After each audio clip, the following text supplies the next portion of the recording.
Hello friends, I am Bhumika Pandey and today I will tell you class 11th biology chapter number 1st. The name of our chapter is The Living World and in today's topic we will cover what is living. So our topic is what is living. First we should know that what do we mean by the term living. तो हमें कैसे पता चलता है कि कोई चीज living है या कोई चीज नॉन लिविंग है. उसकी कुछ कैरेक्टरिस्टिक होती है जिनके बेसिस पे हम लिविंग थिंग्स और नॉन लिविंग थिंग्स को डिवाइड करते हैं. तो हम पहले वो टर्म्स लिख लेते हैं किन किन चीजों पे हम उन्हें डिवाइड करते हैं. तो सबसे पहली चीज होती है ग्रोथ. सबसे पहली चीज होती है ग्रोथ. दूसरी चीज होती है रिप्रोडक्शन.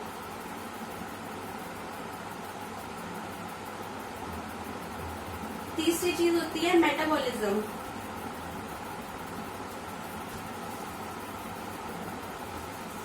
और चौथी चीज होती है कॉन्शियसनेस.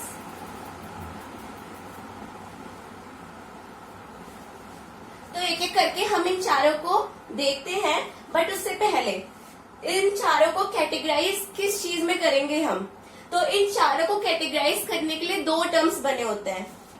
तो इन चारों को कैटेगराइज करने के लिए टू टर्म्स होते हैं. किन फीचर्स पे हम इन सबको डिवाइड करते हैं. तो पहला होता है कैरेक्टरिस्टिक फीचर. कैरेक्टरिस्टिक फीचर और दूसरा होता है डिफाइनिंग फीचर.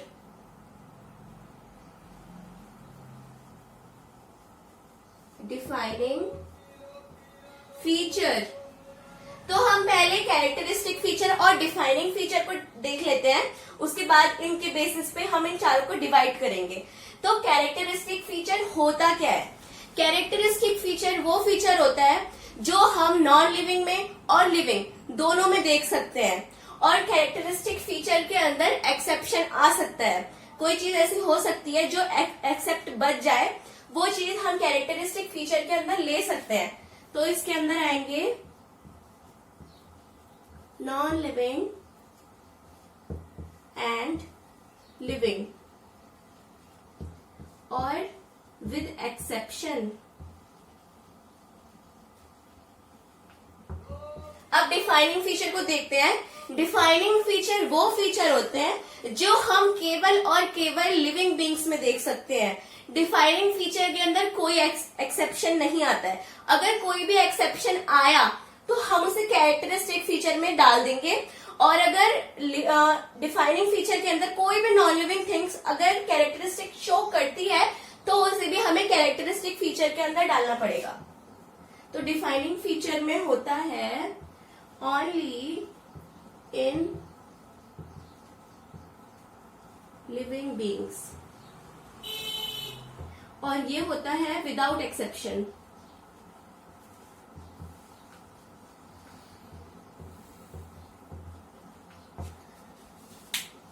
तो अब हम एक एक करके इन चारों को डिस्कस करते हैं और इनके बेसिस पे इन चारों को अलग अलग कैटेगरीज में डिवाइड करते हैं. So now on the basis of these two character we will divide growth, reproduction, metabolism and consciousness. So first we will discuss growth. Growth तब हमने लिखा. अब हमें पता होना चाहिए कि ग्रोथ का मीनिंग क्या होता है. ग्रोथ को हम ग्रोथ की डेफिनेशन क्या बना सकते हैं. When biomass is increase and the number increase in number of cells is called as growth. हम कैसे कह सकते हैं कि किसी चीज में ग्रोथ हो रही है. जैसे ह्यूमंस के केस में ग्रोथ एक एज तक फिक्स होती है, उसके बाद ग्रोथ शो नहीं होती है. तो हमें कैसे पता चलेगा कि उसमें ग्रोथ अभी भी हो रही है. तो उसे हमें ऐसे पता चलेगा.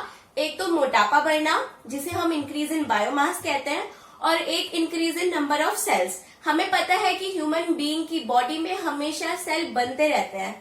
तो उनके बेसिस पे हमें पता चलेगा कि ये लिविंग है और इसमें ग्रोथ शो हो रही है. But on the basis of growth we can not say that it is a living only. Because growth कौन कौन शो करते हैं. ह्यूमन बीइंग्स ग्रोथ शो करते हैं, यूनिसेल्युलर ऑर्गेनिज्म ग्रोथ शो करते हैं, मल्टीसेलुलर ऑर्गेनिज्म ग्रोथ शो करते हैं.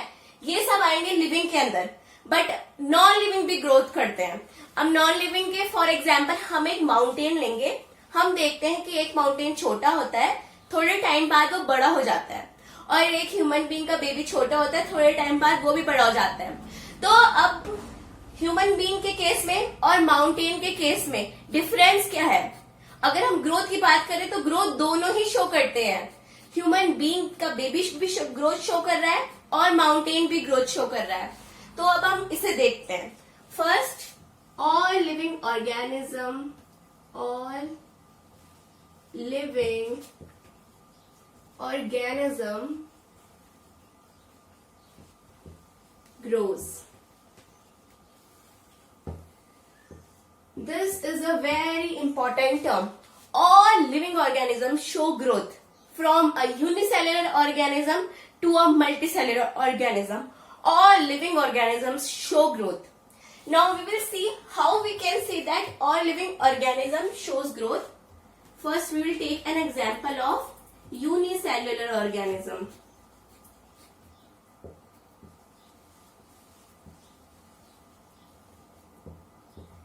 यूनिसेल्युलर ऑर्गेनिज्म ग्रोथ कैसे शो करता है?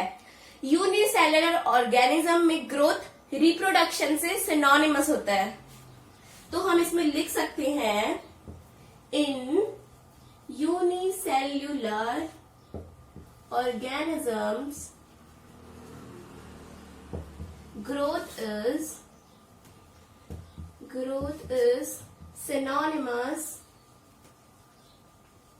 synonymous to reproduction. For example, हमारे पास एक अमीबा है।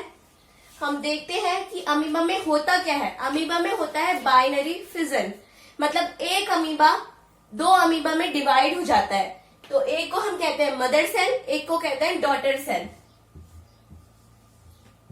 तो ये हो गया एक अमीबा, ये हो गया दूसरा अमीबा।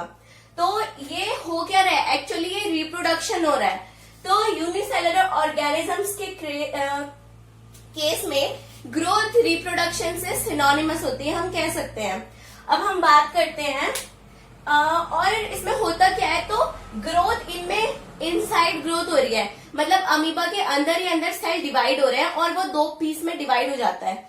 तो ये अमीबा के अंदर इंट्रिंसिक ग्रोथ है। तो in unicellular organism growth and reproduction are mutually inclusive property. Now we will discuss in multicellular organism growth. तो अब हम ग्रोथ देखते हैं मल्टीसेल्युलर ऑर्गेनिज्म के केस में।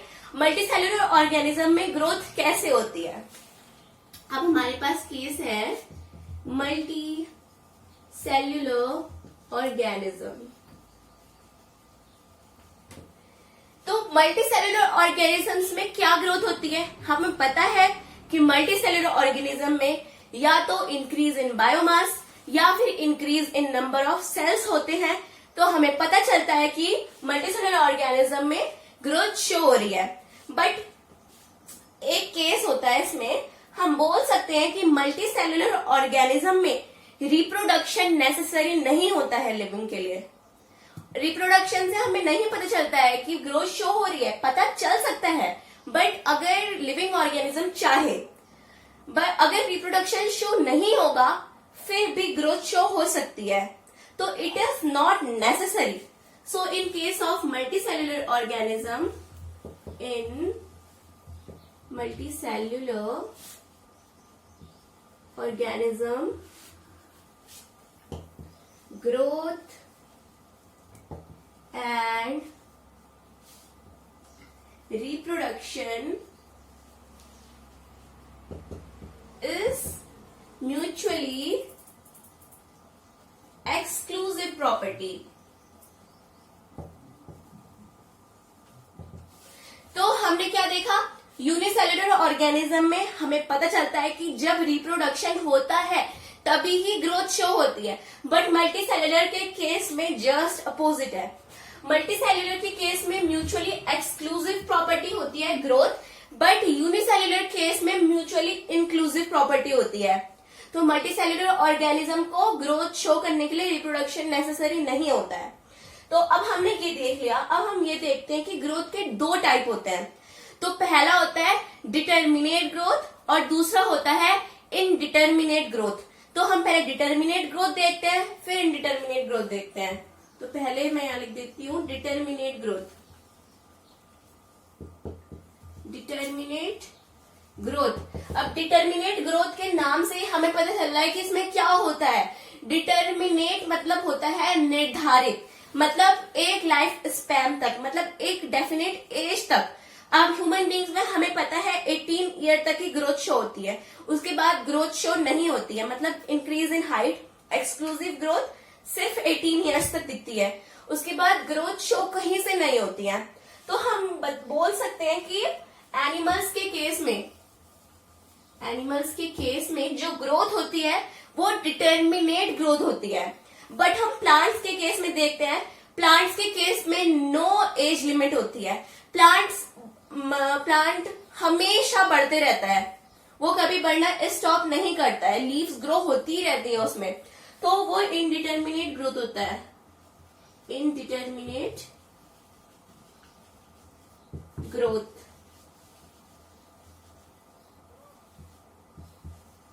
तो डिटर्मिनेट ग्रोथ एनिमल्स के केस में शो होती है जिसमें ह्यूमन बींग्स इन्वॉल्व होते हैं, और इनडिटर्मिनेट ग्रोथ प्लांट्स के केस में होती है। तो अभी हमने क्या देखा, लिविंग ऑर्गेनिज्म में ग्रोथ देखी। अब हम देखते हैं कि नॉन लिविंग ऑर्गेनिज्म में किस टाइप की ग्रोथ होती है और ग्रोथ कैसे होती है। तो अब हम देखते हैं, लिविंग ऑर्गेनिज्म में ग्रोथ देख ली, अब नॉन लिविंग ऑर्गेनिज्म में ग्रोथ देखते हैं, इसमें किस टाइप की ग्रोथ होती है और इसमें ग्रोथ होती है तो कैसे होती है। नॉन लिविंग, तो नॉन लिविंग में सबसे इजी एग्जांपल हम ले लेते हैं एक माउंटेन। तो हम देखते हैं अभी एक माउंटेन है, वो बहुत छोटा है, लेकिन आफ्टर 15 ईयर और after 20 year it's height increase, वो बढ़ जाता है। तो अब इसमें भी ग्रोथ शो हो रही है। अगर हम कह रहे हैं कि ग्रोथ हमें उस टाइप से पता चलती है इंक्रीज इन बॉडी मास, तो हम बोल सकते हैं कि माउंटेन में ग्रोथ होती है, लेकिन फिर डिफरेंस क्या रह जाएगा एक लिविंग ऑर्गेनिज्म की ग्रोथ में और एक नॉन लिविंग ऑर्गेनिज्म की ग्रोथ में। तो इसमें सबसे मेन चीज होती है, कि माउंटेन में मतलब जैसे ह्यूमन बीइंग में इंट्रिंसिक ग्रोथ होती है, तो उसमें एक्सट्रिंसिक ग्रोथ होती है। जैसे हम बोल सकते हैं कि माउंटेन में ग्रोथ क्यों होगी, अगर सैंड डिपोजिट हो गई या फिर स्नोफॉल हो गई तो उसकी हाइट इंक्रीज होगी। तो स्नोफॉल, सैंड डिपोजिट, फॉरेस्ट का ग्रो होना, ये सब माउंटेन के ऊपर हो रहे हैं, उसके बाहर हो रहे हैं, तो वो सब एक्सट्रिंसिक ग्रोथ होगी। वो उसके अंदर से ग्रोथ नहीं हो रही है, उसके अंदर सेल डिवीजन नहीं हो रहा है, तो वो एक्सट्रिंसिक ग्रोथ होगी, लेकिन ग्रोथ तो हो रही है। तो इसे हम डिफाइनिंग फीचर में नहीं रख सकते हैं क्योंकि इसमें नॉन लिविंग बींग्स इन्वॉल्व है। तो ये आएगा हमारा कैरेक्टरिस्टिक फीचर में, कैरेक्टरिस्टिक फीचर। तो अब हम देखते हैं ग्रोथ डिस्कस हो गया, अब रिप्रोडक्शन देखते हैं। सही बताया, आया तुम्हारी समझ में ग्रोथ का, पहाड़ में कैसी ग्रोथ होती है, पहले पता था? हाँ सुनो। तो अब हम देखते हैं, फर्स्ट हमने ग्रोथ डिस्कस कर लिया, अब हम रिप्रोडक्शन डिस्कस करते हैं। तो इसमें हमारा सेकंड टर्म आ जाएगा रिप्रोडक्शन। तो अब ये देखते हैं कि रिप्रोडक्शन कौन शो करता है। हम देखते हैं कि लिविंग बीइंग्स रिप्रोडक्शन शो करते हैं, लेकिन नॉन लिविंग बीइंग्स के केस में रिप्रोडक्शन शो नहीं होता है। Non living beings never reproduce. तो इसमें हम नॉन लिविंग बीइंग को तो बिल्कुल साइड कर देते हैं, हम इसमें लिविंग बीइंग्स के बारे में डिस्कस करते हैं। तो अब इसमें देखते हैं लिविंग बीइंग्स। तो लिविंग बीइंग में हमने पढ़ा है क्लास 10th में भी कि लिविंग बीइंग के केस में दो टाइप के रिप्रोडक्शन होते हैं, एक होता है एसेक्सुअल रिप्रोडक्शन और एक होता है सेक्सुअल रिप्रोडक्शन। तो एसेक्सुअल और सेक्सुअल को हम डिफाइन करते हैं। एसेक्सुअल रिप्रोडक्शन, और इधर हम लिख लेते हैं sexual reproduction.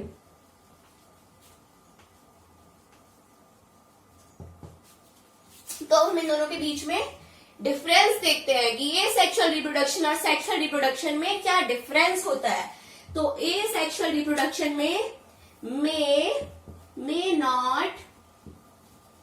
Not formation of gametes. तो इसमें गैमीट्स फॉर्म हो भी सकते हैं और गैमीट्स फॉर्म नहीं भी हो सकते हैं। अब सेक्सुअल रिप्रोडक्शन में यस, गैमीट्स हमेशा ही फॉर्म होते हैं। अब जब हम देखते हैं तो हमने ज्यादातर देखा है, जैसे मैंने आपको ग्रोथ में अमीबा का एग्जाम्पल दिया, तो अमीबा हमको पता है अगर दो अमीबा हमारे सामने रखोगे तो वो बिल्कुल ही सिमिलर होते हैं, उनमें कोई डिफरेंस ही नहीं होता है। तो अब हम कह सकते हैं कि ए सेक्सुअल रिप्रोडक्शन में जो मदर सेल होती है वो डॉटर सेल के बिल्कुल आइडेंटिकल होती है। तो हम इसमें लिख सकते हैं mother cell and daughter cell are identical to each other. Identical, तो इसमें हमने देखा कि मदर सेल और डॉटर सेल एक दूसरे के आइडेंटिकल होती हैं, बट सेक्सुअल रिप्रोडक्शन के केस में ऐसा नहीं होता है। हमने बहुत बार देख रखा है कि हमारे पेरेंट्स बिल्कुल डिफरेंट होते हैं और उनके किड्स बिल्कुल डिफरेंट होते हैं, दोनों का लुक बिल्कुल डिफरेंट होता है। तो जैसे मदर सेल और डॉटर सेल एक दूसरे के बिल्कुल आइडेंटिकल होते हैं, वैसा सेक्सुअल रिप्रोडक्शन में नहीं होता है। In sexual reproduction parents are non identical to offsprings. Offspring मतलब देयर किड्स, और इसे हम एक और कहते हैं जिसे कहते हैं प्रोजेनी। तो पेरेंट्स बेबी के से बिल्कुल डिफरेंट लुक होता है, तो इसमें हम कह सकते हैं कि गैमीट्स भी फॉर्म होते हैं और parents are non identical to their kids. But in sexual reproduction gametes form हो भी सकते हैं और गैमेट्स फॉर्म नहीं भी हो सकते हैं। मदर सेल डॉटर सेल के बिल्कुल आइडेंटिकल होती है और दिस प्रोसेस को हम कहते हैं क्लोन फॉर्मेशन। जब मदर सेल डॉटर सेल के बिल्कुल आइडेंटिकल होती है तो उस प्रोसेस को क्लोन फॉर्मेशन कहते हैं। बट सेक्सुअल में नो क्लोन फॉर्मेशन, इसमें होता है नो वेरिएशन और इसमें वेरिएशन occurs। तो ये है वो डिफरेंसेस जिनके बेसिस पे हम एसेक्सुअल रिप्रोडक्शन और सेक्सुअल रिप्रोडक्शन को अलग अलग डिस्टिंग्विश कर सकते हैं। बट अब लिविंग बीइंग के केस में रिप्रोडक्शन में होता है एक एक्सेप्शन, तो अब उसे देखते हैं। हमने एसेक्सुअल रिप्रोडक्शन और सेक्सुअल रिप्रोडक्शन को देख लिया है, अब हम ये देखते हैं कि लिविंग बीइंग के केस में एक्सेप्शन क्या होता है। अब हमने बहुत बार देख रखा है खच्चर, जिसे हम म्यूल कहते हैं, म्यूल, वर्कर बी, कुछ ऐसे ह्यूमन बीइंग्स होते हैं जो इनफर्टाइल होते हैं। तो infertile couple of human beings, mule, worker bee, ये कभी भी रिप्रोड्यूस नहीं कर पाते हैं। तो मैं लिख देती हूँ यहाँ पे म्यूल, वर्कर बी और हिनी। तो ये कुछ ऐसे लिविंग बीइंग्स हैं जो कभी रिप्रोड्यूस नहीं कर पाते हैं। तो इन लिविंग बीइंग्स को स्टेराइल कहते हैं। Sterile, those living organisms, living beings which are not able to reproduce। तो ऐसे लिविंग बीइंग्स जो लिविंग होते हुए भी रिप्रोड्यूस नहीं कर पाते हैं उन्हें हम स्टेराइल कहते हैं। तो जिसमें म्यूल आता है, वर्कर भी आता है, हीनी आता है। तो अगर हम लिविंग बीइंग को कैटेगराइज करने के लिए रिप्रोडक्शन एक फीचर लेते हैं तो अब ये तीन रिप्रोड्यूस नहीं कर पाते हैं, तो क्या ये जिंदा नहीं है? जिंदा है ये, इनमें बाकी सारी चीजें होती हैं, बस ये रिप्रोड्यूस नहीं कर पाते हैं। तो इनके बेसिस पे हम ये नहीं कह सकते कि ये नॉन लिविंग है। तो अब हमने देखा कि इसमें नॉन लिविंग बीइंग नहीं है, बट इसमें एक बहुत बड़ा एक्सेप्शन है, तो इसे भी हम डिफाइनिंग फीचर में नहीं रख सकते हैं। ये भी हमारा किस में आएगा? कैरेक्टरिस्टिक फीचर में। Characteristic feature. तो हमने देखा कि ग्रोथ भी हमारा कैरेक्टरिस्टिक फीचर था, हमने देखा कि रिप्रोडक्शन भी हमारा कैरेक्टरिस्टिक फीचर में ही आएगा। तो अब हम अगला डिस्कस कर लेते हैं, मेटाबॉलिज्म। तो हमारा थर्ड पॉइंट क्या है? मेटाबॉलिज्म। मेटाबॉलिज्म। तो हम ये डिस्कस करते हैं कि मेटाबॉलिज्म आखिर होता क्या है। हमारी बॉडी के अंदर कितनी सारी रिएक्शंस होती हैं, फूड का ब्रेक डाउन होना, रेस्पिरेशन की प्रोसेस, इतनी सारी केमिकल प्रोसेस होती हैं। तो उसे कहते क्या है? प्रोसेसेस को ही हम मेटाबॉलिज्म कहते हैं। The sum of all chemical processes happening in our body is called as metabolism. तो मेटाबॉलिज्म हमने डिस्कस करा, मेटाबॉलिज्म की डेफिनेशन मैंने लिख दी है। तो मेटाबॉलिज्म हम देख लेते हैं किस किस में होते हैं। तो सब में हम दो केस ले रहे हैं, एक ले रहे हैं लिविंग बीइंग और एक ले रहे हैं हम non living being. Non living beings. तो नॉन लिविंग बीइंग्स में तो मेटाबॉलिज्म होता ही नहीं है, तो इसको तो हम बिल्कुल ही साइड कर देते हैं। हम डिस्कस करेंगे लिविंग बीइंग्स में मेटाबॉलिज्म कैसे शो किया जाता है। तो हम देखते हैं मेटाबॉलिज्म लिविंग में दो टाइप का हो सकता है, एक होता है एनाबॉलिज्म, एक होता है कैटाबॉलिज्म। कैटाबॉलिज्म। तो अब हम पहले एनाबॉलिज्म देख लेते हैं, फिर उसके बाद हम कैटाबॉलिज्म देखेंगे। तो एनाबॉलिज्म क्या होता है? एनाबॉलिज्म होता है फॉर्मेशन ऑफ रिएक्शन। और कैटाबॉलिज्म क्या होता है? Breakup of reaction. Breakup of reaction. तो जब रिएक्शन फॉर्म हो रही होती है, जब रिएक्शन बन रही होती है, तो उन्हें हम एनाबॉलिज्म कह देते हैं। जब रिएक्शन ब्रेकअप हो रही होती है, तो हम उन्हें कैटाबॉलिज्म में डाल देते हैं। तो अब हमने क्या देखा कि मेटाबॉलिज्म में नॉन लिविंग बीइंग तो बिल्कुल ही साइड है, वो उनमें तो कुछ हो ही नहीं सकता, और लिविंग बीइंग्स के अंदर कोई किसी टाइप का एक्सेप्शन है ही नहीं। तो एक्सेप्शन नहीं है तो हम इसे डिफाइनिंग फीचर डाल देते हैं। तो मेटाबॉलिज्म क्या होगा?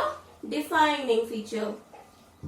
Defining feature. तो अब हमने मेटाबॉलिज्म देखा, अब हम फोर्थ और लास्ट हम देख लेते हैं, जिसे हम कहते हैं कॉन्शियसनेस। तो अब हम क्या देखेंगे? कॉन्शियसनेस, जो कि हमारा फोर्थ टर्म है। तो हमारा फोर्थ टर्म क्या है? कॉन्शियसनेस। अब कॉन्शियसनेस को भी हम पहले दो टर्म में डिफाइन कर लेते हैं। पहले हम ले लेते हैं, एक तरफ ले लेते हैं लिविंग और एक तरफ ले लेते हैं non living being. Non living never shows consciousness. तो अब इसमें भी देख लीजिए, मेटाबॉलिज्म में भी नॉन लिविंग कभी कॉन्शियस, मेटाबॉलिज्म में भी नॉन लिविंग बिल्कुल ही साइड रहता है, और कॉन्शियसनेस में भी नॉन लिविंग बीइंग्स बिल्कुल साइड रहते हैं। तो कॉन्शियसनेस भी हमेशा और हमेशा सिर्फ लिविंग बींग्स में देखा जा सकता है और नॉन लिविंग बींग्स में नहीं देखा जा सकता है। तो हम ये देखते हैं कि कॉन्शियसनेस होता क्या है। तो आखिरकार माना हमारे बगल में जस्ट आग जल रही है, हम उसके ऊपर अपना हैंड रखेंगे तो हम बिना अपने मन में थिंक करे झट्टे से अपना हाथ, मतलब बिल्कुल सडन एक्शन होता है, रिफ्लेक्स एक्शन होता है और हमारा हाथ वहां से हट जाता है। तो अब हाथ वहां से हटा तो ये क्या था? ये हमारे सराउंडिंग के ओर हमारा सेंस था। तो इसी सेंस को कॉन्शियसनेस कहते हैं और कॉन्शियसनेस लिविंग बींग्स में सभी शो करते हैं, फिर चाहे वो नॉन यूनिसेल्युलर से मल्टीसेल्युलर तक हो, कोई भी ऑर्गेनिज्म कॉन्शियसनेस शो करता है। तो फॉर एग्जाम्पल हम पहले देख लेते हैं कि यूनिसेल्युलर में कॉन्शियसनेस कैसे देखा जा सकता है। यूनिसेल्युलर में कॉन्शियसनेस कैसे देखा जा सकता है? तो अब जैसे यूनिसेल्युलर ऑर्गेनिज्म होते हैं, तो यूनिसेल्युलर ऑर्गेनिज्म में हम लेते हैं स्पोर का एग्जाम्पल। तो स्पोर कैसे कहीं भी ग्रो क्यों नहीं कर पाता है? स्पोर के बाहर एक लेयर फॉर्म हो जाती है, उसे पता रहता है कि अभी अनफेवरेबल कंडीशन है, अभी मेरे ग्रो होने के लिए फेवरेबल कंडीशन नहीं आई है। तो वो अपने बाहर एक लेयर फॉर्म कर लेगा जिसे हम कहते हैं सिस्ट, और उस सिस्ट के इनसाइड रिप्रोडक्शन चलता रहता है। तो वो लिविंग यूनिसेल्युलर का एग्जाम्पल है। तो हम देख सकते हैं कि एक इतना छोटा यूनिसेल्युलर ऑर्गेनिज्म भी कॉन्शियसनेस शो करता है। तो अब यूनिसेल्युलर देखा, अब देखते हैं कि मल्टीसेल्युलर ऑर्गेनिज्म कैसे कॉन्शियसनेस शो करते हैं। मल्टीसेल्युलर में हम एग्जांपल ले लेते हैं फिश का और एक एग्जांपल ले लेते हैं हम डॉग का। तो अब हम क्या देखते हैं कि फिश जो होती है, फिश मोस्टली किस सीजन में रिप्रोड्यूस करती है? तो फिश हमेशा ज्यादातर केसेस में रेनी सीजन में रिप्रोड्यूस करती है। तो अब ये रेनी सीजन में ही क्यों रिप्रोड्यूस करते हैं? तो ये भी अपने सराउंडिंग की ओर कॉन्शियसनेस शो कर रहे हैं। रेनी सीजन फिशेस को बहुत पसंद होता है, इसलिए वो रेनी सीजन में रिप्रोडक्शन करते हैं। तो ये किससे पता चलता है? ये कॉन्शियसनेस शो कर रहा है कि वो भी कॉन्शियसनेस करते हैं अपने सराउंडिंग के ओर, उनका भी वो है। और फॉर एग्जाम्पल डॉग ले लेते हैं, तो डॉग के सीजन में रिप्रोड्यूस करते हैं। डॉग मोस्टली रेनी सीजन और स्प्रिंग सीजन में रिप्रोड्यूस करते हैं। तो अब ये भी कॉन्शियसनेस शो कर रहे हैं, कोई और सीजन में भी कर सकते हैं, बट ये रेनी सीजन और स्प्रिंग सीजन में ज्यादातर करते हैं। तो ये सब हमें क्या शो कर रहे हैं? ये सब हमें कॉन्शियसनेस शो कर रहे हैं। और मैंने आपको क्या बताया था कि जिस चीज में नॉन लिविंग बीइंग नहीं होता है और किसी भी टाइप का एक्सेप्शन नहीं होता है, वो हमेशा किसके अंदर आती है? डिफाइनिंग फीचर के अंदर आती है।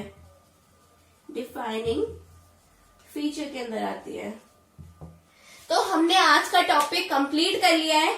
हमने देख लिया है कि लिविंग बीइंग्स के अंदर क्या क्या चीजें हमें बताती है कि ये लिविंग है, ये नॉन लिविंग है, और उन चारों को भी हमने दो टर्म्स के अंदर कैटेगराइज करना सीख लिया है। पहला है कैरेक्टरिस्टिक फीचर और दूसरा है डिफाइनिंग फीचर। तो आज की हमारी वीडियो कंप्लीट होती है। Thank you.